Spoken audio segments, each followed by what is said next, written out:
Junior student, कल तक के क्लास में हमने पढ़ा था physical properties of metals and non metals के बारे में। फिर उसके बाद हमने देखा केमिकल प्रॉपर्टीज ऑफ मेटल्स और नॉन मेटल्स के बारे में, जहां पे हमने देखा था जब मेटल कोई रिएक्ट करता है ऑक्सीजन के साथ तो क्या होता है, फिर मेटल्स अगर वाटर के साथ रिएक्ट होता है तो क्या होता है हमने देखा था। फिर उसके बाद मेटल्स जब डाइल्यूट एसिड के साथ रिएक्ट होते थे तो क्या होता है, वे सब प्रॉपर्टीज हमने पढ़ा था। वो बहुत ही इंपॉर्टेंट है, आप लोग रिवाइज करते रहेगा। फिर उसके बाद हमने किया था इलेक्ट्रॉनिक कॉन्फ़िगरेशन के बारे में, कल किया था, है ना। उसके बाद हमने किया था आयोनिक बॉन्ड के बारे में। आज हम पढ़ेंगे कोवलेंट बॉन्ड के बारे में, ठीक है। उससे पहले हम आयोनिक बॉन्ड का थोड़ा सा रिवाइज कर देते हैं। आयोनिक बॉन्ड में होते क्या थे, वे केमिकल बॉन्ड होते हैं, वे जब एक इलेक्ट्रॉन को ट्रांसफर करते हैं, या इलेक्ट्रॉन एक हो सकते हैं, दो हो सकते हैं, तीन हो सकते हैं, इलेक्ट्रॉन को ट्रांसफर करके दूसरा रिसीव करके उन दोनों के बीच में जो बॉन्ड होते हैं वे होते हैं आयोनिक बॉन्ड। हमने देखा था एक एग्जांपल में, जैसे कि सोडियम, फिर उसके बाद हमने देखा क्लोरीन। उन दोनों को जब रिएक्ट करते थे तो यहां पे हमने एक इलेक्ट्रॉन डॉट रिप्रेजेंटेशन में हमने रिप्रेजेंट किया था, सोडियम के वैलेंस शेल में एक ही इलेक्ट्रॉन होते थे। फिर उसके बाद क्लोरीन के पास यहां पे वैलेंस शेल मतलब आउटर मोस्ट शेल में 7 इलेक्ट्रॉन होते थे, और सोडियम इलेक्ट्रॉन को डोनेट करते थे क्लोरीन के ऊपर, और यहां पे हमें बन जाते थे Na पॉजिटिव Cl नेगेटिव, यानी कि Na ने एक इलेक्ट्रॉन को लूज किया, क्लोरीन ने एक इलेक्ट्रॉन को गेन किया, यानी कि ये इलेक्ट्रो पॉजिटिव एलिमेंट है जो इलेक्ट्रॉन को लूज कर रहा है, और ये इलेक्ट्रो नेगेटिव एलिमेंट है जो इलेक्ट्रॉन को गेन कर रहा है। और हमने आयोन्स के बारे में भी पढ़ा, जहां पे पॉजिटिव आयोन्स और नेगेटिव आयोन्स के बारे में भी हमने पढ़ा था, है ना। आज हम पढ़ेंगे कोवलेंट बॉन्ड के बारे में। The chemical bond form by the sharing of electrons between two atoms is known as covalent bond। यहां पे वर्ड याद रखना है शेयरिंग। कल क्या था, ट्रांसफर ऑफ इलेक्ट्रॉन, यहां पे ट्रांसफर हो रहे थे आयोनिक बॉन्ड में, है ना। अब कोवलेंट बॉन्ड में क्या होते हैं, शेयरिंग। अब शेयरिंग क्यों होते थे, क्योंकि उनको स्टेबल होने के लिए, नोबल गैस कॉन्फ़िगरेशन को अचीव करने के लिए आउटर मोस्ट शेल में 8 इलेक्ट्रॉन चाहिए होते थे। तो वो अचीव करने के लिए या तो वे इलेक्ट्रॉन को डोनेट करते थे, कोई रिसीव करते हैं, कोई शेयरिंग करते हैं।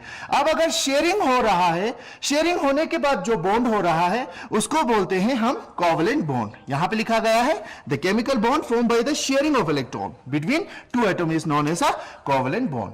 अब when non-metal react with another non-metal, sharing of electron take place between their atoms and a covalent bond is formed। यानी कि एक नॉन मेटल जब दूसरे नॉन मेटल के साथ रिएक्ट करते हैं तब वहां पे इलेक्ट्रॉन शेयरिंग होते हैं, और इलेक्ट्रॉन शेयरिंग होने के बाद वहां पे जो बॉन्ड बनते हैं वो होते हैं कोवलेंट बॉन्ड। कल के जब हम आयोनिक बॉन्ड कर रहे थे तब वहां पे हमने देखा एक मेटल जब दूसरे नॉन मेटल के साथ, एक मेटल यहां पे है, देख सकते हैं, ये एक मेटल है, ये एक नॉन मेटल है। जब एक मेटल नॉन मेटल के साथ रिएक्ट करते थे तब वहां पे इलेक्ट्रॉन ट्रांसफर होते थे। अब अगर नॉन मेटल के साथ रिएक्ट होंगे तब वहां पे इलेक्ट्रॉन शेयरिंग होंगे। हम एग्जांपल की मदद से देखेंगे। उससे पहले हम देखेंगे कोवलेंट बॉन्ड 3 टाइप्स के होते हैं। बेसिकली कोवलेंट बॉन्ड 3 टाइप्स के होते हैं। उसमें single covalent bond, double covalent bond and triple covalent bond. सबसे पहले हम सिंगल कोवलेंट बॉन्ड को एग्जांपल के मदद से हम देखेंगे, ठीक है। सिंगल कोवलेंट बॉन्ड में हम लेंगे एग्जांपल फॉर्मेशन ऑफ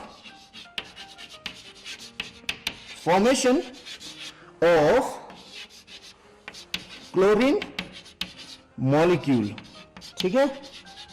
क्लोरीन के मॉलिक्यूल्स कैसे बनते हैं, वहां पे शेयरिंग ऑफ इलेक्ट्रॉन होते हैं, उसको हम देखेंगे। यहां पे क्लोरीन के एटॉमिक नंबर कितने हैं हमें पता है, 17, है ना।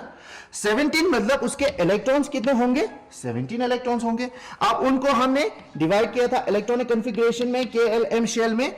K शेल में हमने 2 इलेक्ट्रॉन को रखना है, L शेल में हमने 8 इलेक्ट्रॉन को रखना है, और बचा कितना 10, 17, यानी कि M शेल में 7, यानी कि वैलेंस शेल में हमारे पास 7 इलेक्ट्रॉन्स है ना। उसको हम इलेक्ट्रॉन डॉट रिप्रेजेंटेशन में हम रिप्रेजेंट करेंगे। जैसे कि यहां पे एक क्लोरीन लेंगे और यहां पे दूसरा क्लोरीन लेंगे, उसके पास वैलेंस, बाहर के वैलेंस शेल में हमारे पास कितने इलेक्ट्रॉन्स होते हैं, 7, यानी कि 1 2 3 4 5 6 7 है ना। उसी तरह इस क्लोरीन के पास भी कितने होंगे? 7 ही इलेक्ट्रॉन्स। 1 2 3 4 5 6 7 है ना, 7 इलेक्ट्रॉन्स। अब क्या करेंगे, यहां पे नोबल गैस को कॉन्फ़िगरेशन को अचीव करने के लिए, यानी कि स्टेबल बनने के लिए, ये एक इलेक्ट्रॉन इसको देंगे और ये इलेक्ट्रॉन इसको शेयर करेंगे, यानी कि ये दोनों आपस में ही शेयर करेंगे। जब इसको जरूरत पड़ता है तो ये इलेक्ट्रॉन यहां पे शेयर कर देते हैं, जब इसको जरूरत पड़ता है तो ये इलेक्ट्रॉन इसको शेयर कर देते हैं। उस शेयरिंग को हम कहते हैं, यहां पे शेयरिंग करने के बाद जो बॉन्ड बनता है उसको कहते हैं हम कोवैलेंट बॉन्ड। यहां पे हम लिखेंगे, देखिए Cl, ठीक है, इसके पास 1 2 3 4 5 6, फिर इसके बाद 1 2 3 4 5 6, और यहां पे जो इलेक्ट्रॉन शेयर करते हैं उसको हम डिफरेंट कलर से डिनोट करेंगे, ठीक है। यहां पे देख सकते हैं आप, क्लोरीन के पास अभी वैसे तो 7 होते हैं, 1 2 3 4 5 6 7, ये इसका है, फिर 1 2 3 4 5 6 7, ये इसका इलेक्ट्रॉन्स है।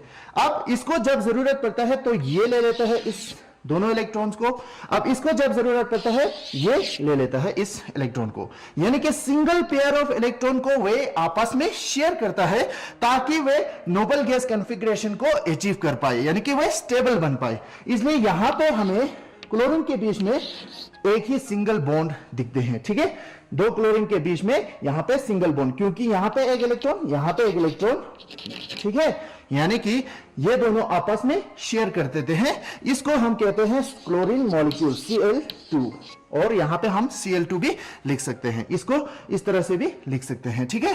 यानी कि क्लोरीन मॉलिक्यूल्स एक सिंगल बॉन्ड बनाते हैं। ये एग्जांपल रहा सिंगल कोवैलेंट बॉन्ड का। आप लोगों को समझ में आने के लिए हम सिंगल बॉन्ड का ही एक और एग्जांपल ले लेते हैं ताकि आप लोगों को बहुत आसानी से समझ में आए। यहां पे हम लेंगे formation of methane, CH4 molecules कैसे बनते हैं, मीथेन के मॉलिक्यूल्स कैसे बनते हैं उसके बारे में हम देखेंगे, ठीक है। यहां पे एक रहा कार्बन, यहां पे एक रहा हाइड्रोजन।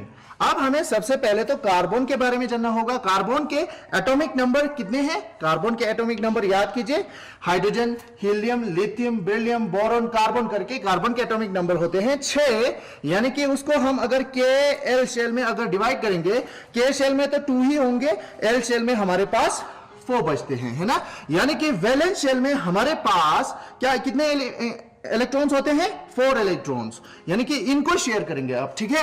हाइड्रोजन के पास तो हमें पता है, हाइड्रोजन तो सबसे पहला एलिमेंट है, इसके पास तो एक ही इलेक्ट्रॉन होंगे, है ना, एक ही इलेक्ट्रॉन है। अब यहां पे हम इलेक्ट्रॉन डॉट रिप्रेजेंटेशन से हम रिप्रेजेंट करेंगे। यहां पे कार्बन के पास 1 इलेक्ट्रॉन, 2 इलेक्ट्रॉन, 3 इलेक्ट्रॉन, 4 इलेक्ट्रॉन है, यानी कि इसके वैलेंस शेल में 4 इलेक्ट्रॉन है ना। उसके ऊपर अगर हम हाइड्रोजन को लगाएंगे, हाइड्रोजन के पास कितने हैं?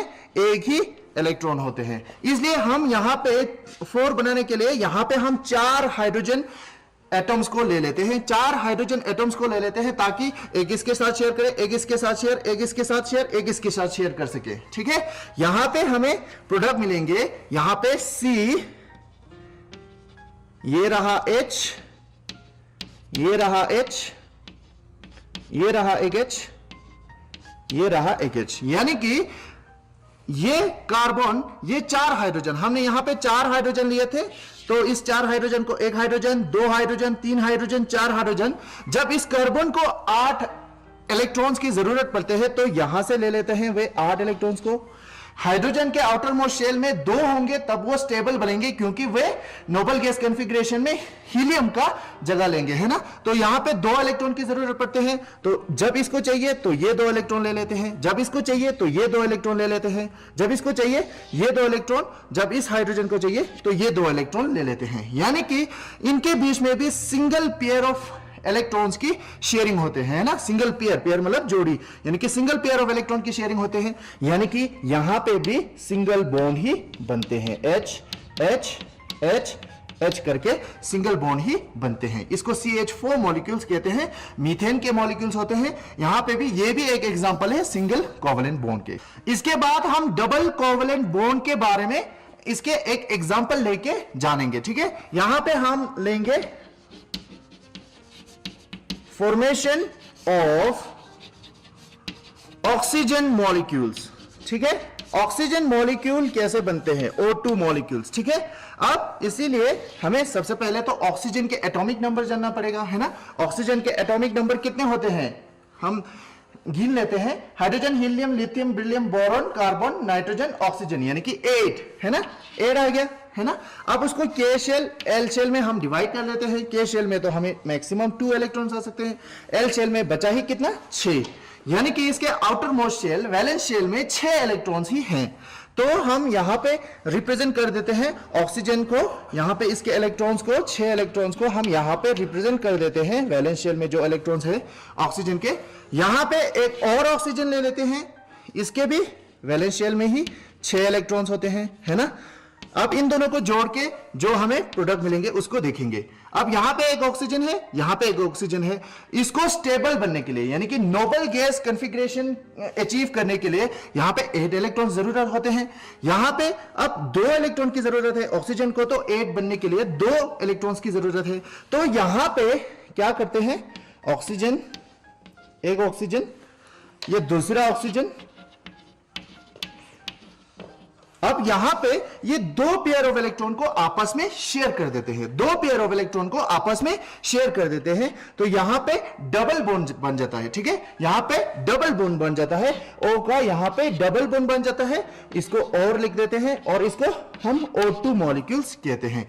यानी कि यहां पे 2 पेयर्स ऑफ इलेक्ट्रॉन आपस में शेयर होते हैं, जिसकी वजह से यहां पे डबल बॉन्ड बन जाता है और डबल कोवेलेंट बॉन्ड का यही एक एग्जांपल है। दूसरा एग्जांपल भी है, वो सब आप घर में कीजिएगा, ठीक है। इसके बाद हम जाएंगे ट्रिपल कोवेलेंट बॉन्ड के ऊपर, ठीक है। यहां पे भी एक एग्जांपल की मदद से हम जानेंगे। यहां पे हम लेंगे formation of nitrogen molecule. Nitrogen molecule N2 molecule कैसे बनते हैं उसको देखेंगे। अब उससे पहले हमें नाइट्रोजन के एटॉमिक नंबर पता होना चाहिए, वो तो 7 है, यानी कि यहां पे हम लिख लेते हैं नाइट्रोजन के एटॉमिक नंबर तो 7 है। तो इसके के शेल एल शेल, के शेल में हम 2 इलेक्ट्रॉन्स रख सकते हैं, एल शेल में बचा ही कितना, तो 7 - 2, यहां पे 5 बचा। यानी कि नाइट्रोजन के पास बाहर वैलेंस शेल में यानी कि आउटर मोस्ट शेल में 5 इलेक्ट्रॉन बचते हैं, है ना।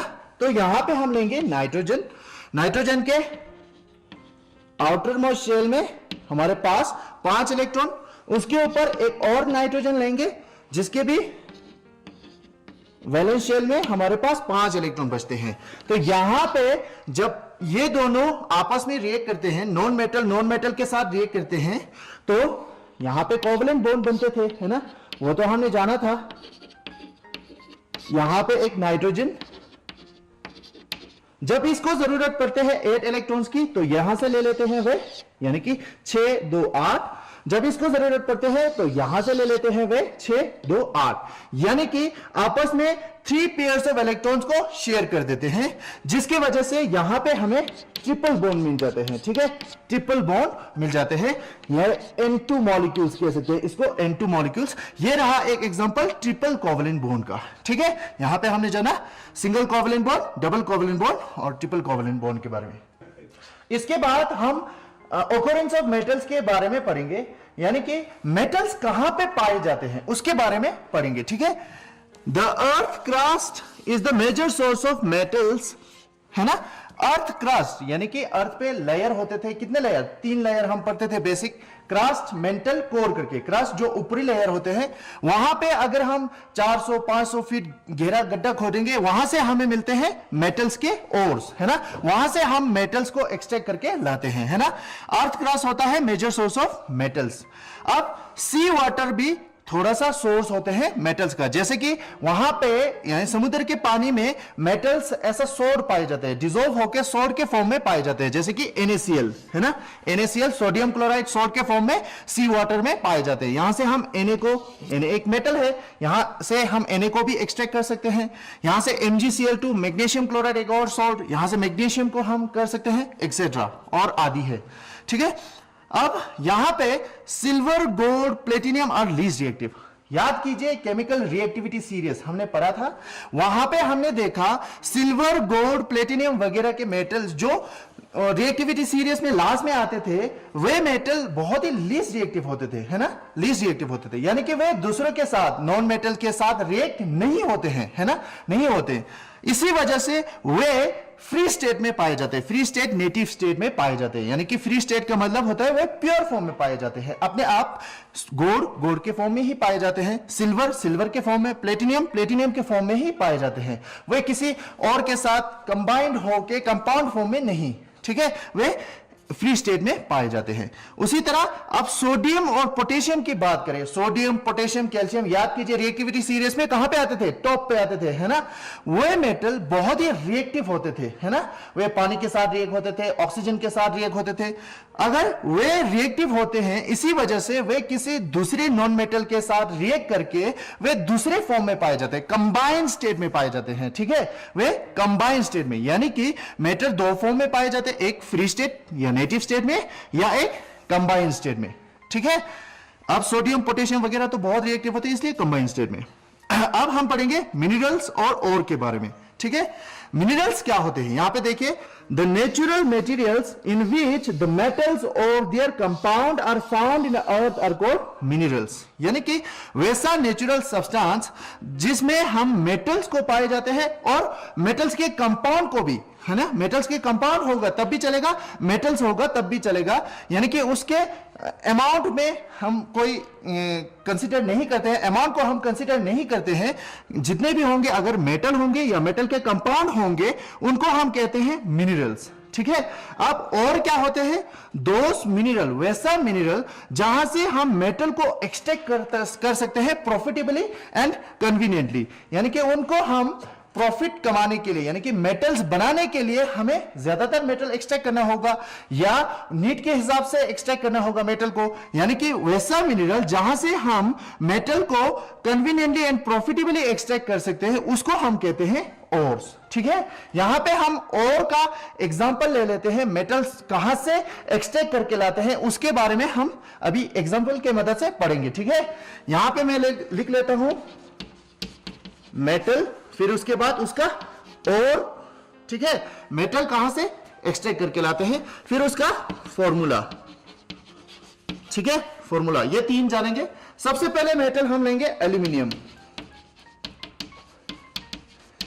एल्यूमिनियम मेटल सबसे ज्यादा पाए जाने वाले मेटल है। Aluminium metal is the most abundant metal in earth crust, ठीक है।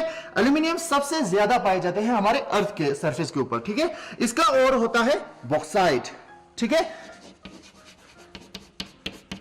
यानी कि इस बॉक्साइट से हम एक्सट्रैक्ट करके लाते हैं क्या, एल्यूमिनियम मेटल, ठीक है। इसका फॉर्मूला है Al, थोड़ा सा Al2O3 2 टाइम्स H2O, ठीक है, 2 टाइम्स H2O।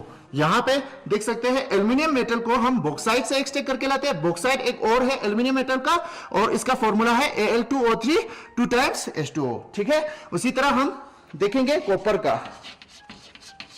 कॉपर कहां से एक्सट्रैक्ट करके लाते हैं, क्यूबराइट Cu2O होता है इसका फॉर्मूला, ठीक है। उसी तरह हम देखेंगे आयरन का, ठीक है, आयरन का देखेंगे HAEMATITE,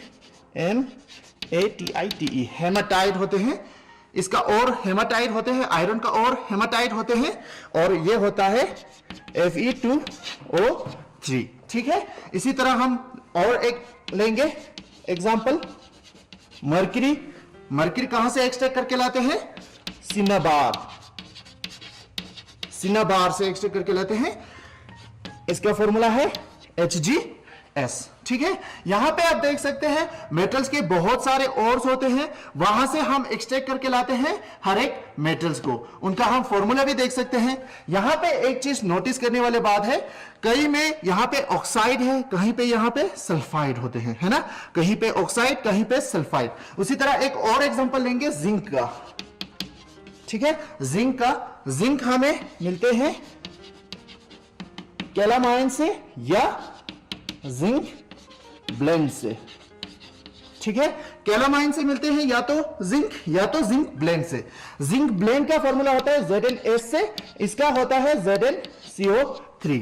यानी कि मेटल्स, जितने भी रिएक्टिव मेटल्स होते हैं, हमने पढ़ा था रिएक्टिव मेटल्स, एल्यूमिनियम वगैरह, मर्क्यूरी वगैरह, यहां पे रिएक्टिव होते हैं, लीस्ट रिएक्टिव होते हैं, कई लीस्ट रिएक्टिव, कई बहुत रिएक्टिव होते हैं। वे सब ऑक्साइड के फॉर्म में पाए जाते हैं, या तो वे सल्फाइड के फॉर्म में या कार्बोनेट के फॉर्म में पाए जाते हैं ना। उनको यहां से हम एक्सट्रैक्ट करके लाते हैं, ठीक है।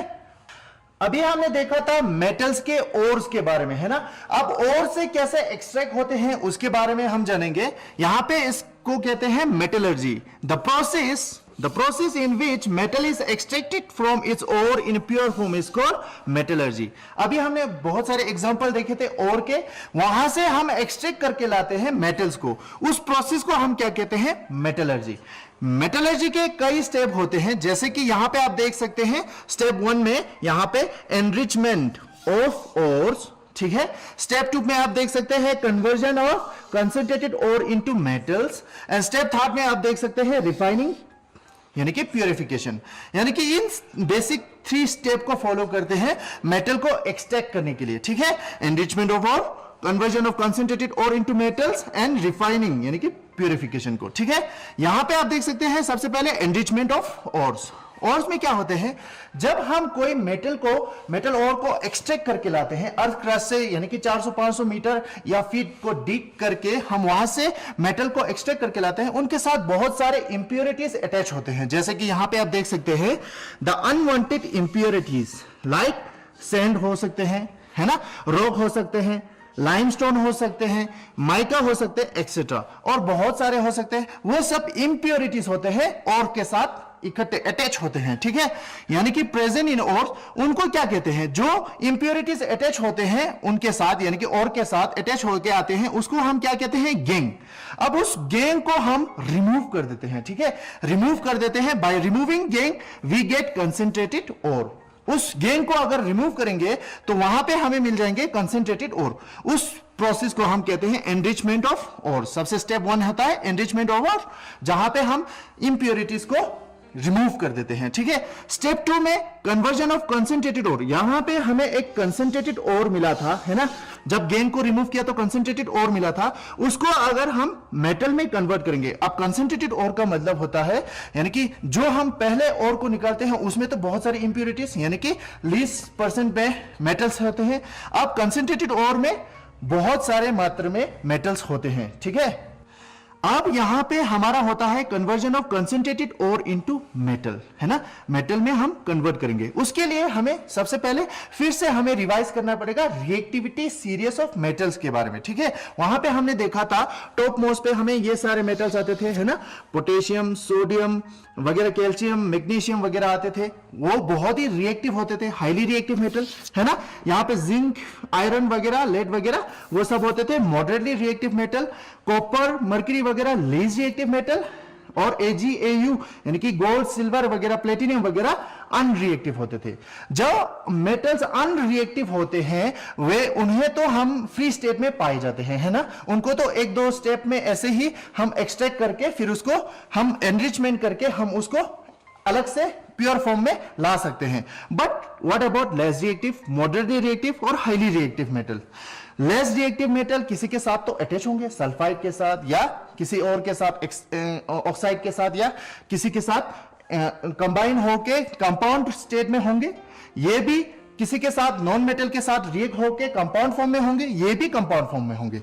इन सभी का अब एक्सट्रैक्शन प्रोसेस होते हैं, मेटलर्जी यानी कि एक्सट्रैक्ट करने के प्रोसेस होते हैं, वे अलग अलग होते हैं। इसके अलग अलग स्टेप होते हैं, और उसके बाद जब ये यहां से कंसंट्रेटेड ओर से मेटल निकल के आते हैं तो फिर उसको हम रिफाइनिंग में बेचते हैं, प्यूरिफिकेशन करने के लिए बेचते हैं। फिर उसके बाद हमें एक प्योर मेटल मिलते हैं, जैसे कि यहां पे ये सारे मेटल हमें प्योर फॉर्म में मिल जाते हैं। तो इन सब के बारे में कैसे एक्सट्रैक्ट करते हैं वो हम कल के नेक्स्ट क्लासेस में देखेंगे, ठीक है जुले।